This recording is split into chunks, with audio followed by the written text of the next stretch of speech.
Bonjour à toutes et à tous, bienvenue sur les présentations de Nico. Aujourd'hui, présentation d'une nouveauté de chez Peugeot, le vaisseau amiral, la grande berline, de chez Peugeot, la 408. Donc un coupé, 4 portes, avec un haillon, légèrement surélevé à la manière d'un SUV. Je ne sais pas trop comment la définir, néanmoins c'est une très très belle berline. En l'occurrence une motorisation PureTech 130 chevaux EAT8, donc boîte automatique 8 vitesses, finition allure plutôt agrémentée, vous allez le voir ici, avec de très belles jantes en 19 diamantées, des projecteurs full LED bien entendu, le pack Drive Assist Plus qui intègre le régulateur de vitesse adaptatif, bien entendu les full LED également, hein, avant et arrière.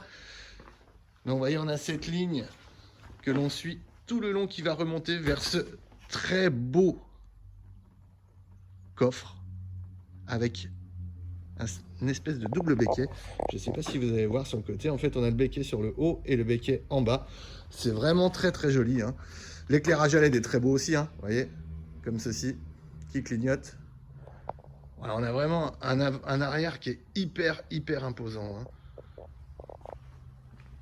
Et donc ce profil qui est particulier, c'est quelque chose qu'on ne connaît pas, un coupé 4 portes type berline surélevé avec des extensions, vous voyez, au niveau des roues qui font penser, elles, à un SUV.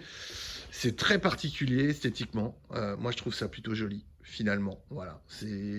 J'avais une petite appréhension quand je voyais les photos. Là, je la vois en vrai, je l'ausculte, je la trouve vraiment plutôt très belle. La face avant, il n'y a pas de surprise, on est sur un mix entre une 308 et une 508, hein. Donc toujours avec un éclairage full LED de chez Peugeot. Les rétroviseurs, donc en l'occurrence là, sont noirs comme la calandre, hein. On a une espèce de black pack puisqu'il n'y a pas d'entourage de vitres chromées. Les lignes de vitres sont également noires, hein. Vous voyez, c'est noir brillant, hein. Voilà, on n'est pas sur du mat, c'est quand même bien fini. Voilà. La belle surprise, elle est dans le coffre, avec un superbe haillon qui s'ouvre complètement, contrairement à la plupart des autres berlines, et avec un coffre qui est juste immense. C'est vraiment très grand, le volume, je ne sais pas si vous arrivez à vous rendre compte, mais le volume est vraiment grand. En fait, c'est un volume de 508, mais avec plus de hauteur, finalement. Les banquettes 1 tiers, 2 tiers, avec une trappe à ski, bien entendu. Pour cette gamme-là, il n'y a pas de surprise. Derrière, là, il y a une belle surprise. Avec mon bon 1m80, vous voyez, le siège conducteur, c'est ma place. Et c'est ma place même très à l'aise. Je m'approcherai peut-être à peine. Et donc, du coup, on a vraiment beaucoup de place aux jambes. C'est vraiment une grande voiture. Le cockpit, sans surprise, on retrouve ce qui a fait le succès de la 308. Donc, le petit volant, le nouveau digital cockpit, le nouveau système de navigation, le petit sélecteur de boîte auto. Donc un éclairage à LED d'ambiance, hein, vous allez le voir tout à l'heure, on peut changer les couleurs à notre guise selon notre humeur. Le véhicule au niveau équipement de sécurité possède la détection d'angle mort, l'assistant maintien dans la voie, vous voyez, le système d'accès de démarrage main libre proximity, dès que je m'éloigne, elle se ferme, et dès que je vais m'approcher de la porte conducteur, elle va s'ouvrir. Toujours ce nouveau logo Peugeot, hein, également. Et donc dès que j'approche, le véhicule s'ouvre tout simplement. On retrouve sur cette finition allure une sellerie mixte simili-cuir tissu. Voilà, avec des plaquages tissu également contre les portes. Rétroviseur abattable électriquement, bien entendu. Plastique moussé quand même, hein, même sur la contre-porte et la coudoir. Finition, c'est un petit plus quand même, c'est vraiment sympa. Alors allons-y pour le démarrage. Donc système de démarrage comme l'accès est sans clé ici. Toc. Donc le démarrage, très simplement, on retrouve le nouveau digital cockpit de chez Peugeot, celui qui est partagé avec la 308. Le volant avec les deux mets plats qui intègrent le régulateur de vitesse adaptatif ainsi que le limiteur, les commandes du système multimédia et les palettes au volant. Passage de vitesse par ici, rétrogradage par là. Le levier de vitesse, donc le petit sélecteur, donc marche arrière vers l'avant, donc la caméra 360 et bip de stationnement avant-arrière. La marche avant par ici, et du coup c'est ma caméra avant qui s'affiche. La position P par ici. Là on peut bloquer le manuel ici. Sélecteur des modes de conduite, donc 3 modes de conduite, éco, sport ou normal. frein de stationnement électrique, bien entendu.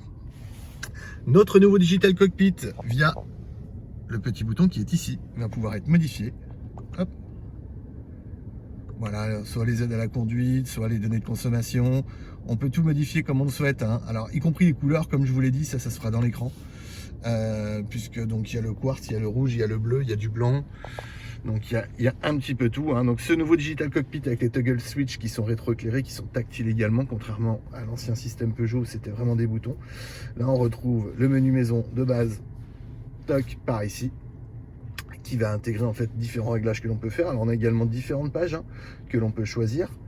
Le menu ventilation par ici, toc, où là on va avoir donc les données de ventilation, plus, alors ça c'est parce que le modèle en est pourvu, siège et volant chauffant, les deux. On est vraiment sur une berline haut de gamme. Le système de navigation par ici très grand, et donc on peut répliquer sur notre virtual cockpit, c'est plutôt sympa en termes de visibilité.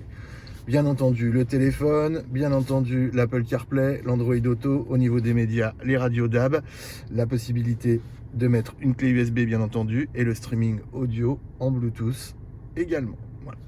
Donc on peut dire que c'est plutôt complet en termes d'équipement. Vous voyez, on a tout un tas de murs d'activation, tout un tas de paramètres que l'on peut faire. Ça va pouvoir se régler aussi bien pour ce qui est des différents écrans que les réglages de la voiture. Tout va se faire sur cet écran tactile là. C'est personnalisable à souhait, un petit peu à la manière d'un téléphone. Voilà, on veut passer sur du rouge, on passe sur du rouge. Couleur intérieure, on va également passer sur du rouge, hop, comme ceci. Et nous voilà sur du rouge. On a les très beaux aérateurs tout le long là, qui sont incurvés en direction du conducteur. C'est plutôt sympa ce cockpit qui libère beaucoup de place. L'absence de levier de vitesse donne une sensation d'aisance entre les deux sièges, même si la console elle est proéminente quand même, hein. C'est quand même une grosse console. Tac, on retrouve vraiment un véhicule plutôt haut de gamme. Je trouve que la finition est soignée. Je trouve que le look est plutôt sympa, malgré mes appréhensions du début. Voilà, par rapport aux lignes qui étaient un peu particulières, mais il faut qu'on s'habitue aussi, c'est de nouvelles lignes que l'on retrouve là. Après, tout ce qui est finition, techno, on sait ce qu'il en est, c'est en bonne partie la même chose que l'on retrouve sur une 308, nouveau modèle. Je vous remonte un petit peu le cockpit de loin, et bien entendu ce qui nous intéresse le plus, la très belle calandre,